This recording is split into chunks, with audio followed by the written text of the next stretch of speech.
नागपुरातल्या कोतवाली पोलीस ठाणे हद्दीत गंगाबाई घाट परिसरात दोन मद्यधुंद मित्रांमधील किरकोळ वादाचं रूपांतर हाणामारीत झालं।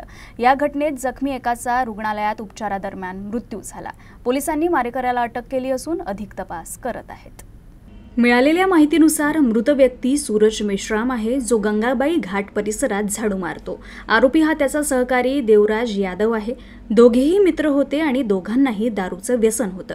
25 ऑक्टोबरच्या रात्री त्यांनी दारू पिली आणि नंतर काही कारणांवरून दोघांमध्ये वाद झाला। वाद इतका वाढला की आरोपीनं सूरजच्या डोक्यावर वार केले, ज्यामुळे तो गंभीर जखमी झाला।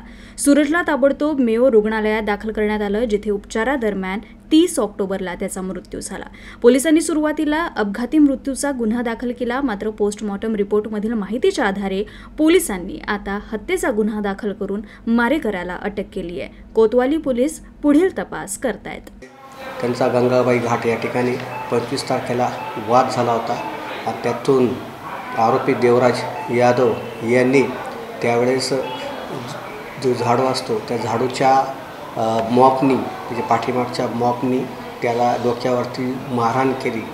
तर त्यावेळेस मारहाण केल्यानंतर जो मयत सूरज मेश्राम हा डोक्याला मारहाण असल्यामुळं जबाबदारीच्या स्थितीत नव्हता, तर त्याला मेयो हॉस्पिटलमध्ये ॲडमिट केलं। उपचारादरम्यान तो मयत झाला 31 तारखेच्या दरम्यान, आणि मयत झाल्यानंतर त्याच्यावरती चौकशी केल्यानंतर काही प्रत्यक्षदर्शी पुरावे आम्हाला प्राप्त झाले। त्या पुराव्याच्या आधारे आम्हाला असं निदर्शनास आलं की आरोपी देवराज यांनीच झाडूच्या मॉबने त्याला मारलेला आहे आणि आरोपीच्या विरोधात पुरावा संकलित करण्याचं काम प्रगतीवर आहे।